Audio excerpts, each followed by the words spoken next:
C'est un réel plaisir de vous retrouver, Madame, Messieurs. C'est l'heure de l'information. D'abord, les titres.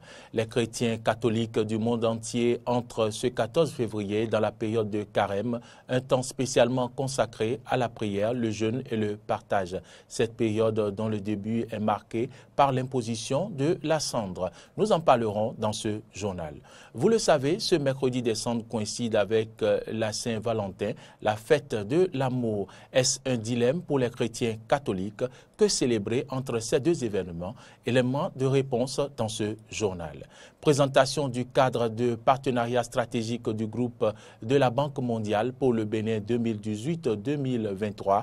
C'était ce mardi. L'essentiel à retenir, c'est dans le développement de ce journal. Voilà tout pour le sommaire.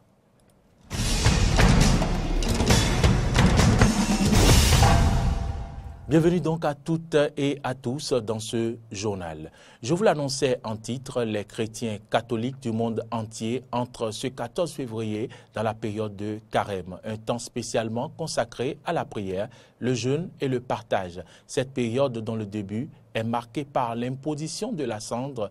Ce mercredi, une équipe de la rédaction de EDN TV a assisté à la messe dite à Glo-Yekon par le père Théophile Panou, curé de la dite paroisse.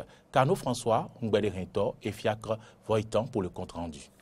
Seigneur notre Dieu, toi qui ne veux pas la mort du pécheur, mais sa conversion, dans ta bonté exauce notre prière. Bénis les cendres dont nous serons marqués, nous qui venons de la terre et qui devons retourner à la terre. 14 février 2018, jour de la Saint-Valentin, qui coïncide avec le mercredi des cendres. Pour les chrétiens catholiques, le mercredi des cendres marque le début du mois de Carême de 40 jours. À l'église catholique Saint-Joseph de Glo-Yekon, la célébration des cendres a été effective ce mercredi. Les fidèles catholiques présents ont eu droit à deux lectures. La première, tirée du livre de Joël, chapitre 2, versets 12 à 18. La deuxième, par contre, est tirée du livre de Corinthiens, chapitre 5, verset 20 au chapitre 6, verset 2. Le père Théophile Panou, curé de la paroisse, dans son homélie basée sur l'évangile de Dieu selon saint Matthieu, revient sur la signification et l'importance du carême. Nous commençons dans l'église le temps de carême. Le carême du latin quadragesima est la période de 40 jours qui s'étend du mercredi des cendres, aujourd'hui donc, au dimanche de Pâques, le jour de la résurrection. Le carême nous conduit ainsi à la résurrection du Christ, vainqueur du péché et de la mort. Durant cette période, l'Église s'unit chaque année au mystère de Jésus au désert, où il a jeûné 40 jours et 40 nuits, ayant pour conséquence la victoire sur le diable. Pour l'Église, le carême est un temps fort de la pratique pénitentielle avec des exercices spirituels, les pèlerinages en signe de pénitence. C'est une période particulièrement appropriée pour les privations volontaires comme le jeûne, l'aumône, le partage fraternel qui sont des œuvres caritatives et missionnaires. Le mercredi des cendres qui marque le démarrage du carême, une période où tout chrétien catholique devrait non seulement jeûner, mais doit avoir le sens de partage et d'humilité. Il faut donc accomplir ces différents exercices spirituels avec un cœur de générosité sans tambour battant. Le temps de carême est aussi un temps de partage ou de charité. Dieu, notre Père, nous a tout donné en Jésus-Christ et il nous invite à faire autant. Et Saint Paul le dit, qu'as-tu que tu n'aies reçu? Et si tu l'as reçu, pourquoi t'enorgueillir? C'est l'intention de notre cœur qui est importante. Il faut accomplir ces exercices spirituels dans le secret de notre cœur, sans orgueil, mais avec humilité, sachant que Dieu voit tout. Lui qui connaît le cœur de chacun qui sonde les cœurs et les reins, pourra rendre à chacun selon ce qu'il fait de bien. Que ta main gauche ignore ce que donne ta main droite, c'est-à-dire une générosité sans tambour battant, une charité discrète mais efficace. Le mercredi des cendres vient de marquer le début du carême. Rendez-vous dans 40 jours, soit le 1er avril, pour la célébration de la fête de Pâques qui signifie à son tour la fin de ce dernier. En attendant, bon carême à tous les fidèles chrétiens catholiques. Un reportage de Kano François Ngwere-Retor qui montre donc que la communauté catholique du monde entier entre de plein pied ce mercredi dans la période de carême. Qu'est-ce que le carême et comment le vivre? Élément de réponse dans ce reportage de Horacia Djodji et Fiacre Voitan. Ce 14 février, les chrétiens catholiques entament le mercredi des cendres, une journée traditionnellement marquée par une célébration au cours de laquelle le prêtre trace une croix sur le front de chaque fidèle en lui disant « Convertis-toi et crois à l'Évangile ». Cette cérémonie lance le carême pour 40 jours. C'est le moment de pénitence, le moment de sacrifice, le moment où on est en lutte de façon insistante contre le mal, contre le diable, contre tout ce qui peut handicaper l'éclosion de l'amour de Dieu en nous. Puisque ce que nous sommes en train de célébrer, c'est d'imiter notre Seigneur et Rédempteur qui a combattu le mal jusqu'à la mort et a été victorieux du mal par sa mort et sa résurrection. Pendant cette période de privation, l'Église invite ses fidèles à un examen de conscience et combattre les occasions du mal à travers 3 éléments essentiels. La première, c'est la prière. La prière, c'est l'arme de combat par excellence, puisque de moi-même, je suis fragile. Saint Paul dit, le bien que je veux faire, je n'arrive pas à le faire. Et c'est le mal que je ne veux pas faire, que je suis compétent à faire. Ensuite, le Seigneur, par son Église, nous redemande de faire des gestes d'amour par la charité. Et troisième chose, c'est le jeûne.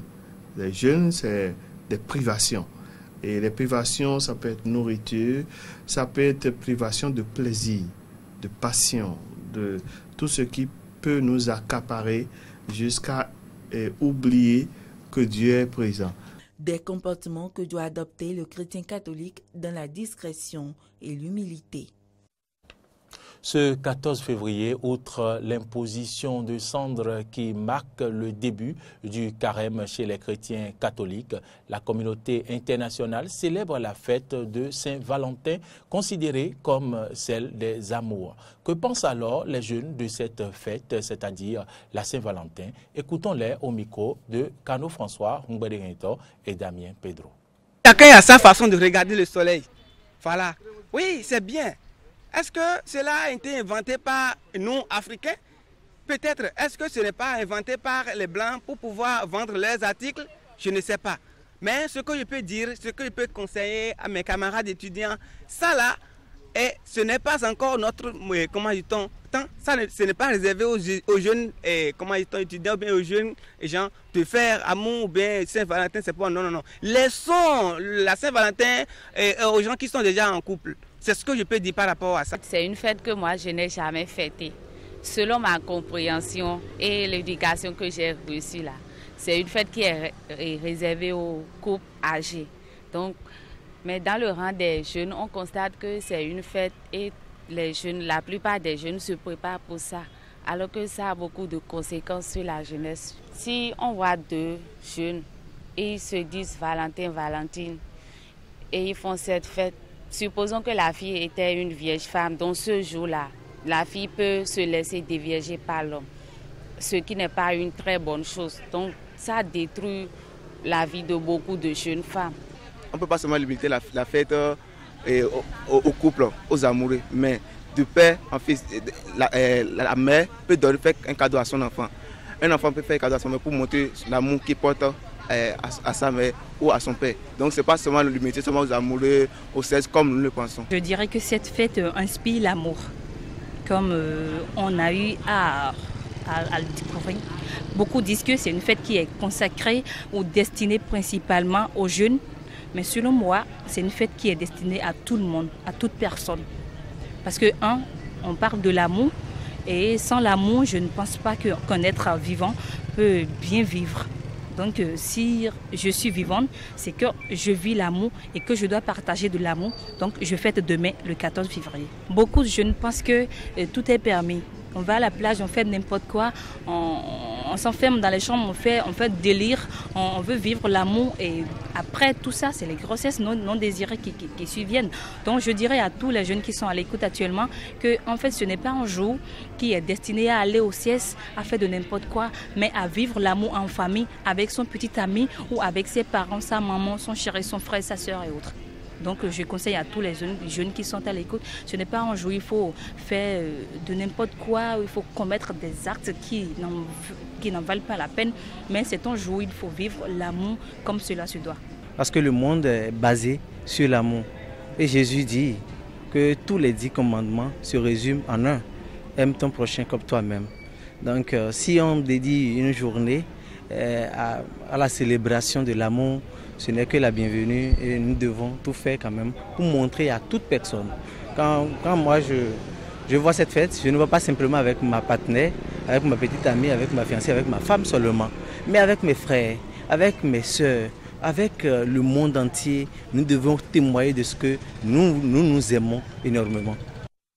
Drôle de coïncidence, 14 février, début de carême et célébration de la fête de Saint-Valentin, la Saint-Valentin casse-tête, cette fête de l'amour qui coïncide avec le mercredi des cendres. Dilemme pour les chrétiens catholiques, Saint-Valentin, carême, que célébrer? Regardez. La fête de Saint-Valentin 2018 est arrivée avec un goût un peu amer pour certains jeunes chrétiens catholiques pour qui ce jour est une occasion rêvée de vivre la passion. Mais elle coïncide cette année avec le mercredi des cendres, début du carême. Un 14 février à dilemme, Saint-Valentin, carême, quelle ligne suivre? Alors que les couples s'activent à trouver une alternative, pour le père Hubert Kedowide, il n'est point besoin de le faire. Il faut célébrer les deux. Et ce n'est pas une contradiction du tout. C'est même le meilleur jour de Saint-Valentin. C'est une occasion rêvée pour l'Église que le jour de mercredi des cendres et le vendredi saint, c'est les 2 jours d'obligation, de privation et de jeûne. Et donc, ça va permettre aux jeunes de vivre un amour authentique sans passion et de cheminer dans cet amour authentique avec le Christ jusqu'à la Pâque. J'encourage tous les jeunes à faire cette privation et cette privation sera pour eux l'ensemencement d'un amour que rien ne pourra détruire. Les jeunes chrétiens partagent-ils cet avis? Faisons un tour donc dans ce réservoir de jeunes, le campus d'Abomey-Calavi, pour en savoir davantage. Même l'amour aussi, c'est Dieu. Je peux monter l'amour. En fêtant l'amour, on est en train d'accomplir un acte de Dieu. Parce que Dieu aussi est amour. Donc on peut aller, on peut fêter ou on peut aller à la messe. Avis unanime avec le prêtre. D'autres sont encore plus catégoriques. Moi, je préfère faire le carême.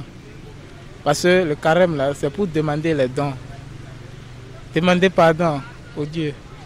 Les péchés que tu ne sais pas que tu as fait, il faut demander à ton Dieu de te pardonner. Pour d'autres encore, c'est un signe divin qui fera d'une pierre 2 coups.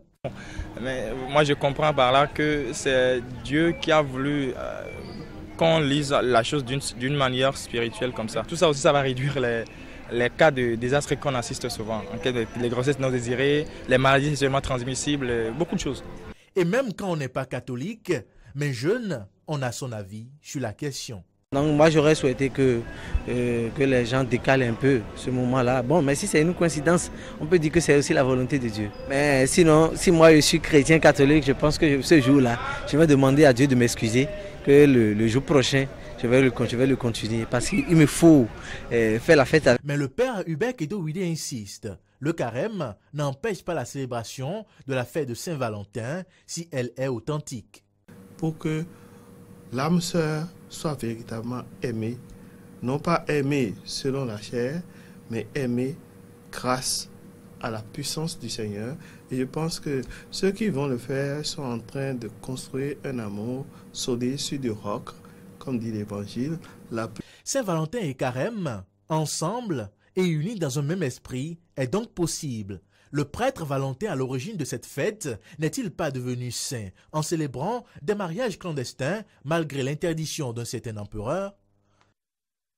Nous fermons cette page concernant la Saint-Valentin et le début de carême. Ouvrons une autre et cette fois-ci avec la présentation du cadre de partenariat stratégique du groupe de la Banque mondiale pour le Bénin 2018-2023. C'était ce mardi 13 février 2018 en présence de Pierre Laporte, directeur des opérations de la Banque mondiale pour le Bénin, et de Abdoulaye Bio-Tchané, gouverneur de la Banque mondiale pour le Bénin et ministre d'État chargé du plan et du développement. Frégis Serroula et Fiacre Voitan pour le compte-rendu. En prélude à l'expiration le 30 juin 2018 de la stratégie de la Banque mondiale qui a apporté des réponses positives aux préoccupations des populations à travers la réalisation de plusieurs projets de développement, un atelier a été organisé ce 13 février 2018. Objectif, permettre au gouvernement béninois et au groupe de la Banque mondiale de débattre des grandes orientations du nouveau cadre de partenariat devant lier les deux parties sur la période 2018-2023, comme le précise Pierre Laporte, directeur des opérations de la Banque mondiale pour le Bénin. Nous sommes donc ici pour dialoguer avec vous et recueillir vos remarques et contributions sur notre projet de stratégie pour pouvoir faire en sorte que les projets et programmes qui seront retenus pour les 5 prochaines années puissent répondre de façon concrète aux principaux besoins des populations et aux grands objectifs que vous avez pour réduire l'extrême pauvreté au Bénin. Avec votre soutien, nous comptons conclure ce travail suite à ces consultations qui vous aussi s'étendront à d'autres parties prenantes au cours des prochains jours, de sorte que le nouveau cadre de partenariat puisse être présenté à notre conseil d'administration d'ici mai 2018. La nouvelle stratégie se propose de s'articuler autour de 3 principaux axes. La promotion d'une transformation structurelle pour renforcer la productivité et la compétitivité, le renforcement du capital humain et le renforcement de la résilience et la réduction des vulnérabilités liées au climat.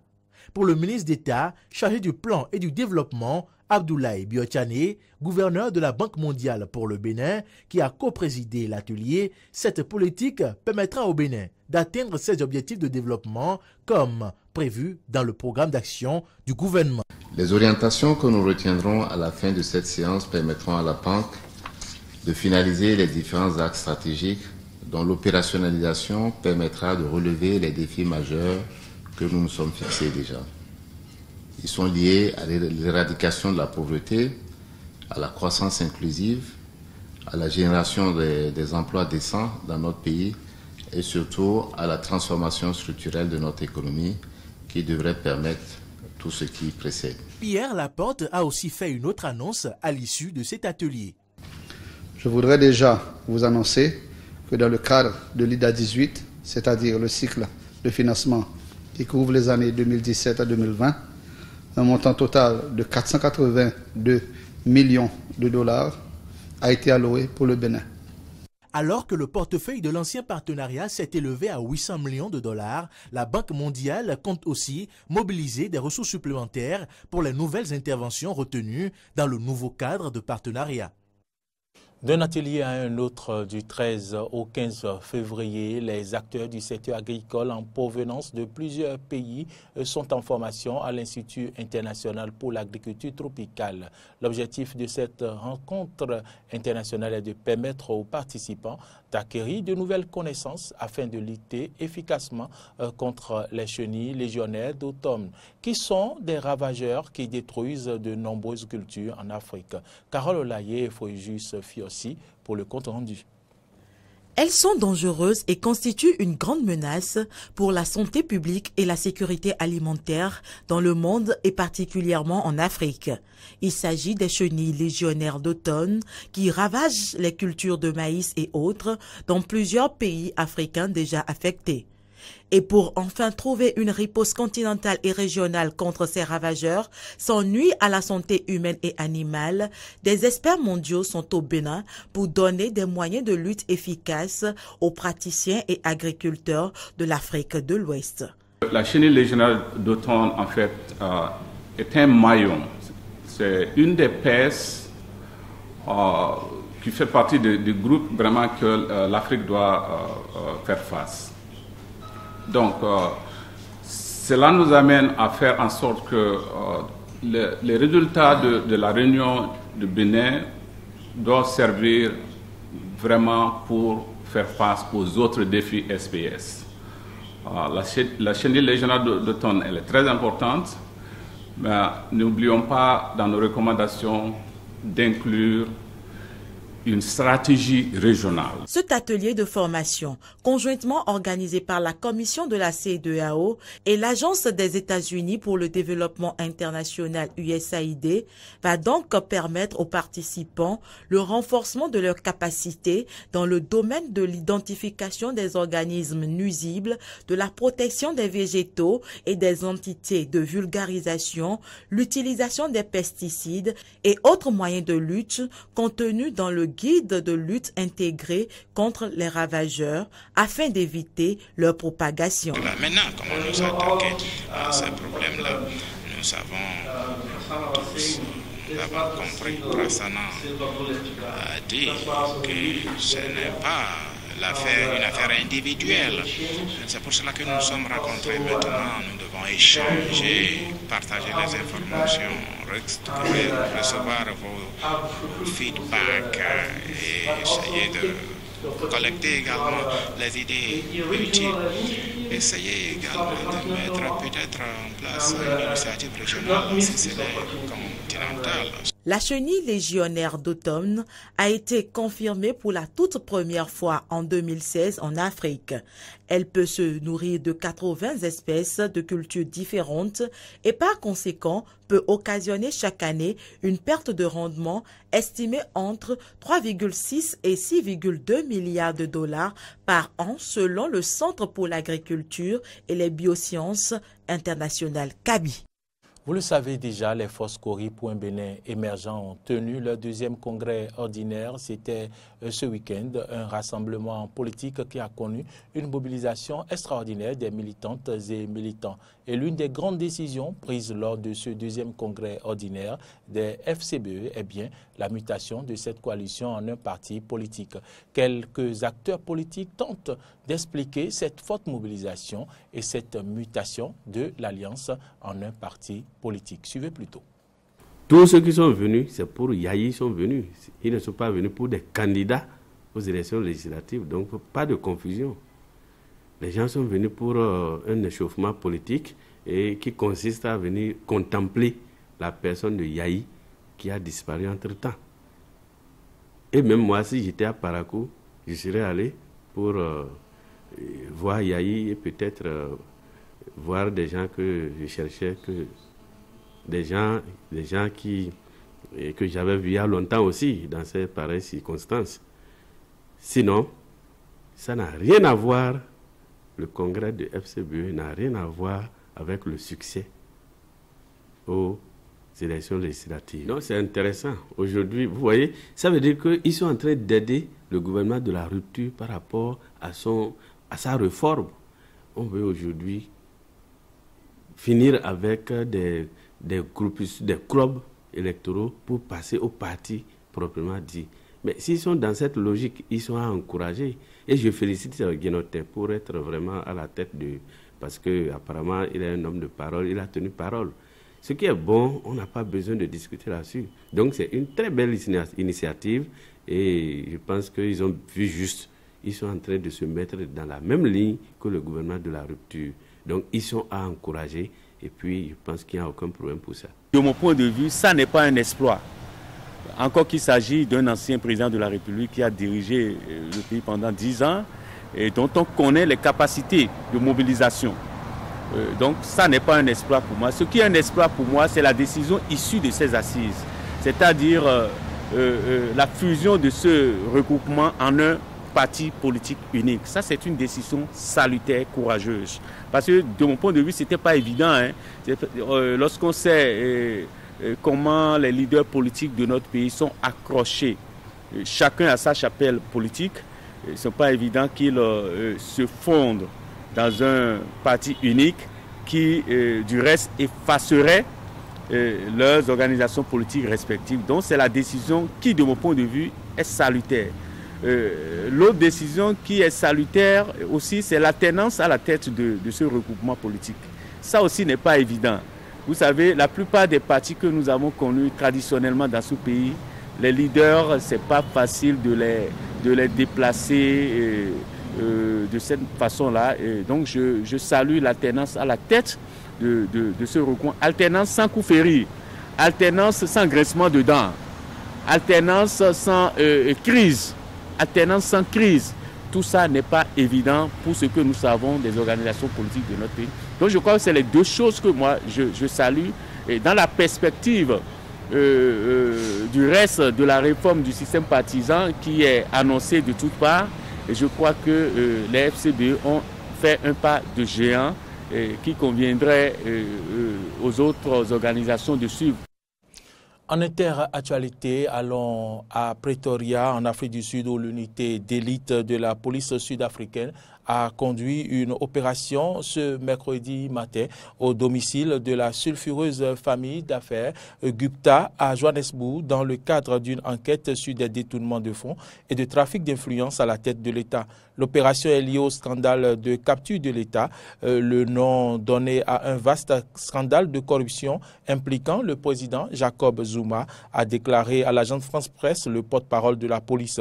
L'Afrique du Sud est actuellement, il faut le rappeler, plongée dans une crise politique provoquée par le refus jusqu'à présent du président Zuma de quitter le pouvoir. Le chef de l'État est éclaboussé par plusieurs scandales qui entachent la réputation de son parti, le Congrès national africain, ANC, qui dirige le pays depuis 1994. L'ANC, lui, a finalement ordonné ce mardi de démissionner. La réponse du président était attendue dans la journée de ce mercredi. Madame, Messieurs, c'est ici que nous mettons un terme à cette édition. Merci à toutes et à tous de l'avoir suivi. Bonne suite de nos programmes et à très bientôt.